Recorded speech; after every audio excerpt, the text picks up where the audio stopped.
Everyone, कैसे हो आप लोग? I hope you all are doing very well. तो मैंने जैसे कल बोला था कि मैं नेक्स्ट टॉपिक स्टार्ट करूँगी, डैट इज़ चैप्टर 2। हमारा चैप्टर 1 कंप्लीट हो गया है एंड आई होप आप सब ने उसकी रिवीजन बहुत ही अच्छे से कर ली होगी। रिवाइज करते रहो क्योंकि बिना रिवीजन के कुछ नहीं होता। और जहाँ तक मैं बता रही हूँ ना कि मैं जिस तरह से टॉपिक आप लोग को डील करके बता दे रही हूँ, अगर आप उन सारे टॉपिक को भी बहुत अच्छे से देखोगे और पढ़ोगे ना तो डैट्स इज़ एनफ एनफ। ठीक है ना? तो चलिए हम नेक्स्ट चैप्टर स्टार्ट करते हैं and thank you so much guys for your all comments and for watching my video. I am so grateful for this. तो मैं नेक्स्ट टॉपिक स्टार्ट करती हूँ जो है आपका developing marketing strategy and plans, right. तो पहला है द वैल्यू डिलीवरी प्रोसेस। इस पूरे में कुछ भी नहीं है, एक वर्ड है एसटीपी, जिसको हम लोग सिगमेंटेशन टारगेटिंग एंड पोजीशनिंग बोलते हैं, जो हमने आपको बताया था शायद फर्स्ट चैप्टर में ही मैंने बताया था, मुझे जहाँ तक याद है कि सिगमेंटेशन का मतलब होता है कि जब भी किसी मार्केट को हम लोग टारगेट करते हैं तो एक सिगमेंट बना लेते हैं, क्योंकि होल पॉपुलेशन जो है, पॉपुलेशन कहने का मतलब कि जो पूरी होल मतलब पूरे लोगों को एक साथ एक चीज़ के लिए टारगेट नहीं कर सकते, तो सिगमेंट वाइज बना लेते हैं। जैसे मान लीजिए कि कोई प्रोडक्ट बच्चों के लिए बना रहे हैं तो उसने एज के बेसिस पे एक सेगमेंट बना ली कि हाँ 5 से 10 का एक सेगमेंट हो गया, 10 से 15 के का एक सेगमेंट हो गया, या फिर कोई रिलीजियस बेसिस पे बना रहा है तो वो कर लिया, या फिर कोई मेल फीमेल के लिए अलग अलग प्रोडक्ट बना रहे हैं तो मेल एक अलग सेगमेंट हो गया, फीमेल एक अलग सेगमेंट हो गया। तो इस तरह से सबसे पहले सिगमेंट किया जाता है, सिगमेंटेशन करती है हर कंपनी, है ना। सिगमेंटेशन के बाद वो टारगेटिंग करती है। टारगेटिंग इन द सेंस कि अब हमने सिगमेंट बना लिया, जैसे हमने बना लिया कि ये यंगस्टर के लिए है, या फिर ये जो थोड़े बूढ़े हो गए हैं उनके लिए है। तो इस तरह से हमने एक सेगमेंट बना लिया, ये मेल के लिए, फीमेल के लिए, फीमेल के कपड़े, मेल के कपड़े, हमने सेगमेंट बना लिया। नेक्स्ट होता है एस टी। टी का मतलब होता है टारगेटिंग। अब हम उस पर्टिकुलर ग्रुप को टारगेट करते हैं, राइट, कि हाँ मेल की ये प्रोडक्ट है तो मैं इस तरह से इन्हें टारगेट करूँगी। अब मेल में भी हो सकता है कि बच्चों के लिए अलग हो गई, जो उससे ज़्यादा एज के लिए उनके लिए अलग हो गया, तो वो हो गया। फिर फीमेल के अलग अलग उनके लिए प्रोडक्ट बनाएंगे तो उनको अलग टारगेट करेंगे, तो ये टारगेटिंग होता है। पोजिशनिंग का मतलब होता है create a position in the mind of the customer. Positioning का मतलब होता है कि आप प्रोडक्ट ऐसा बनाते हो जो कस्टमर के माइंड में एक पोजीशन क्रिएट कर लेता है कि हाँ ये प्रोडक्ट बहुत अच्छा है। सो इसे ही हमें कहते हैं एसटीपी। तो इस उस मतलब उस पूरे लाइन में इतना ही था। नेक्स्ट हम आते हैं value chain.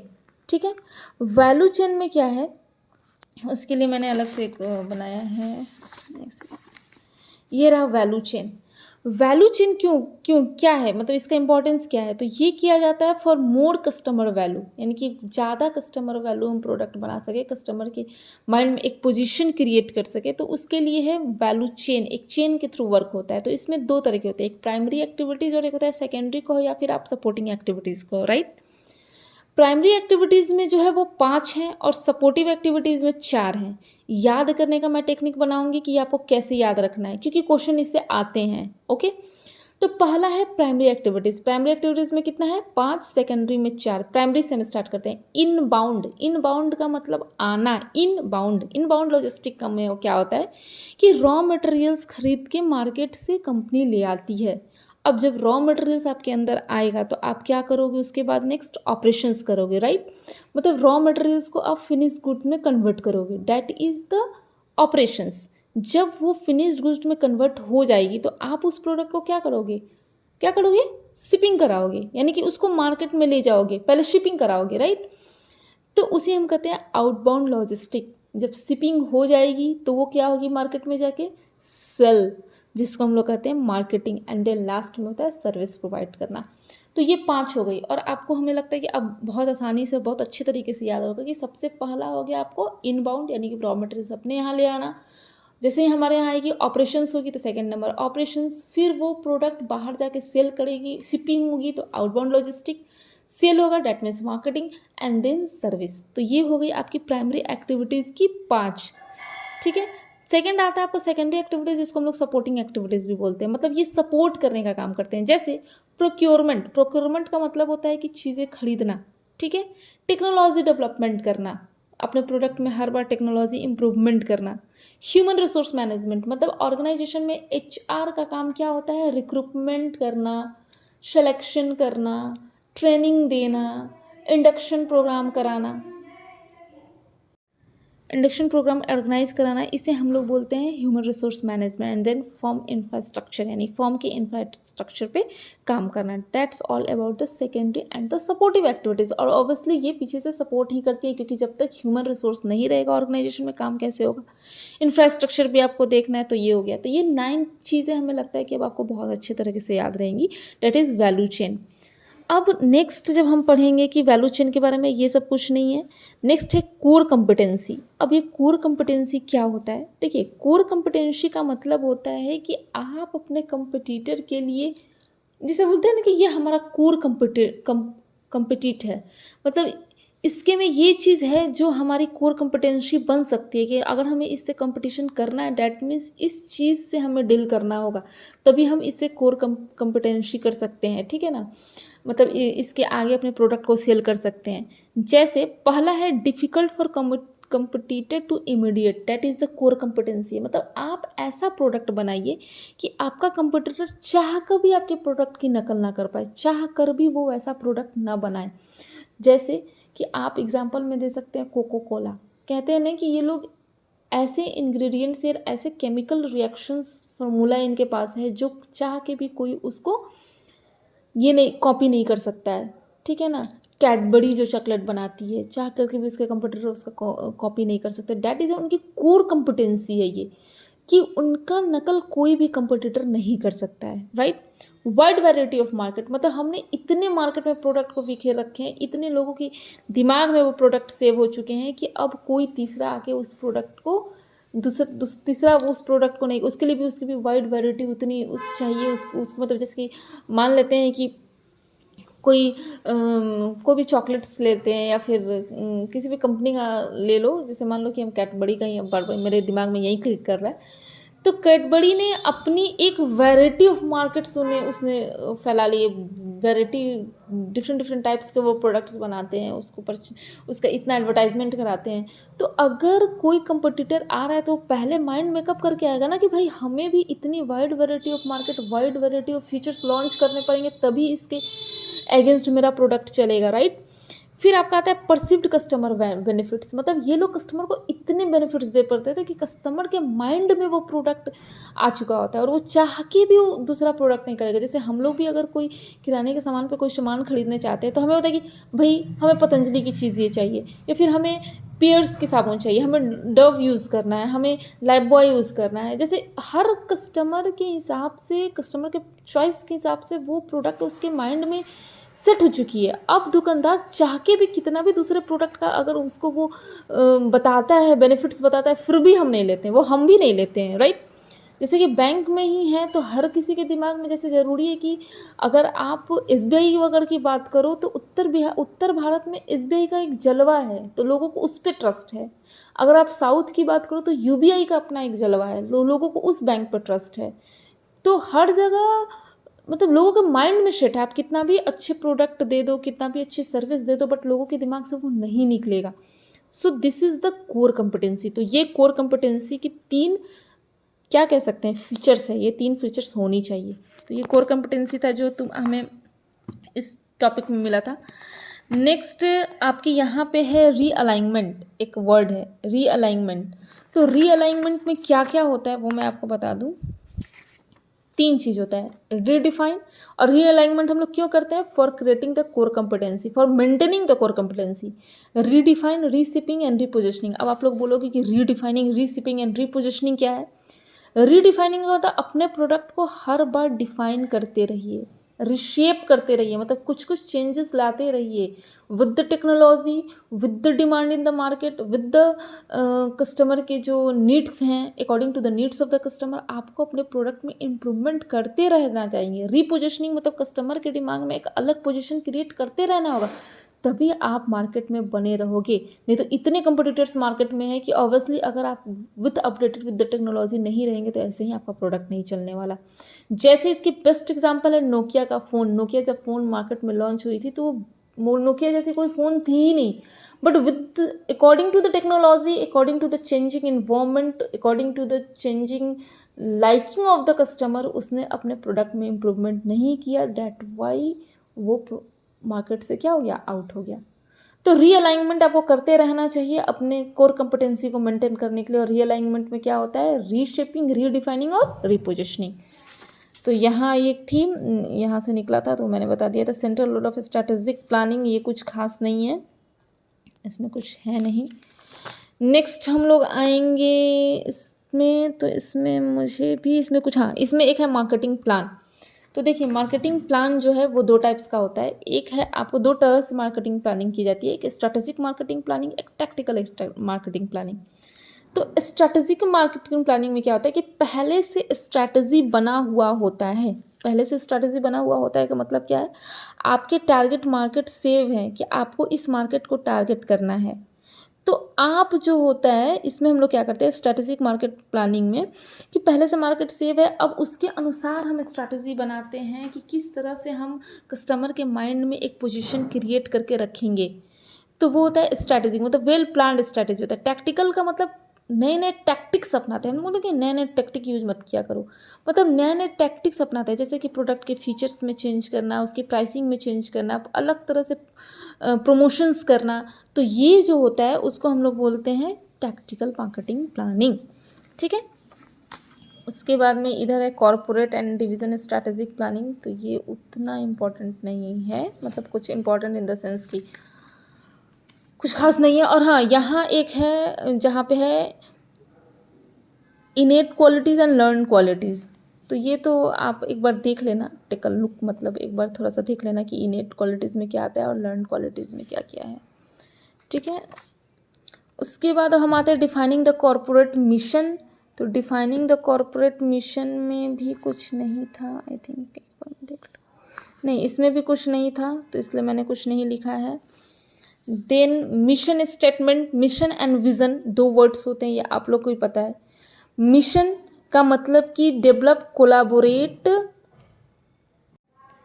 Mission and vision में क्या डिफरेंस होता है कि मिशन का मतलब होता है कि एक, मतलब अचीवेबल टारगेट्स हम लोग रखते हैं मिशन में।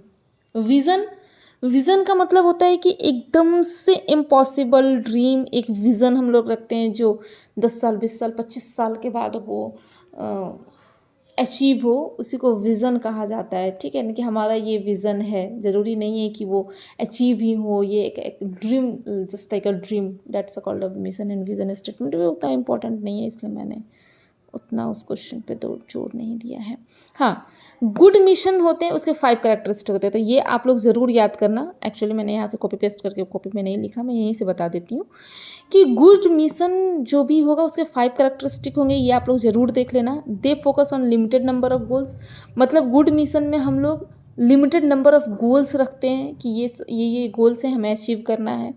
The stress the company major policy and value, उस चीज़ों में जो भी मिशन बनाया जाता है वो कंपनी के क्या बोलते हैं, मेजर पॉलिसीज़ एंड रूल्स को ध्यान में रख के, उसके वैल्यूज़ को ध्यान में रख के।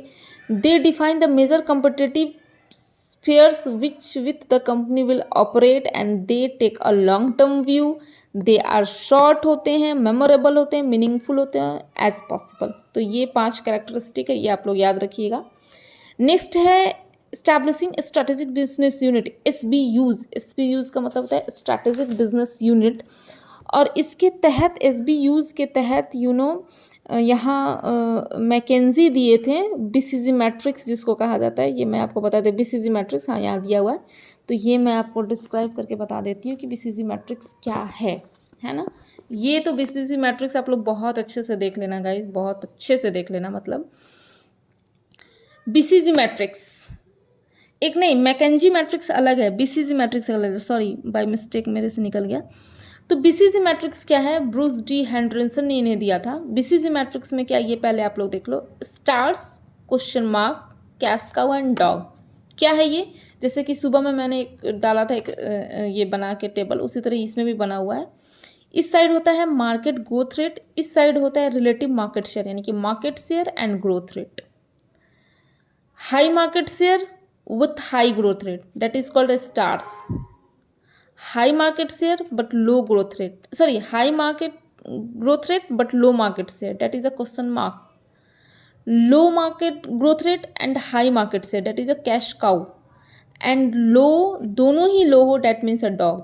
अब आप एक बात सुनो कि ये तो एकदम से आप अच्छे से याद कर लो कि ये किस तरह से ये टेबल बनी है, क्योंकि बिना इसके आप आंसर नहीं कर पाओगे, क्योंकि क्वेश्चन ऐसे ही पूछता है।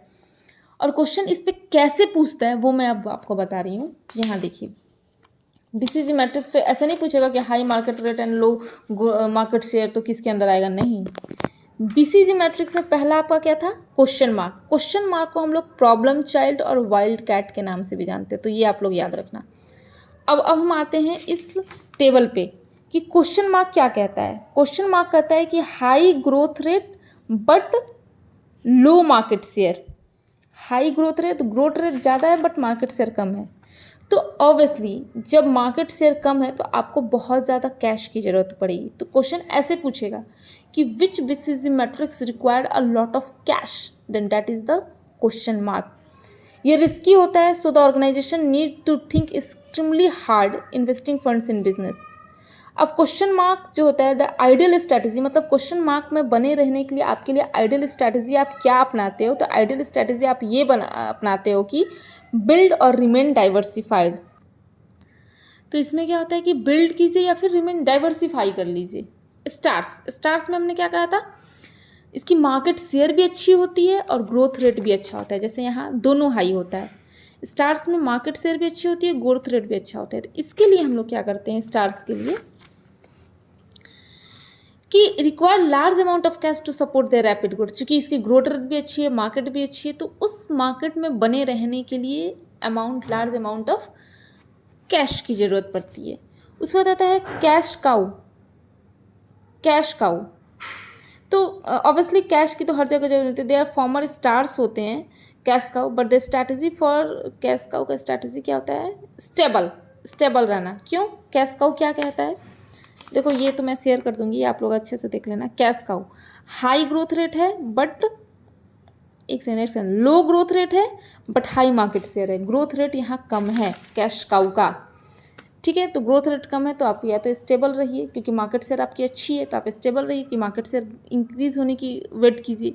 डॉग में हमने क्या बताया था कि ना ही मार्केट शेयर इसकी अच्छी होती है ना ही ग्रोथ रेट अच्छा होता है। तो इसमें क्या होता है कि या तो लिक्विडेट कर जाइए या फिर अपने फॉर्म को सेल कर दीजिए किसी और के, जितना पैसा निकल पाता है उतना पैसा आप मार्केट से निकाल लीजिए।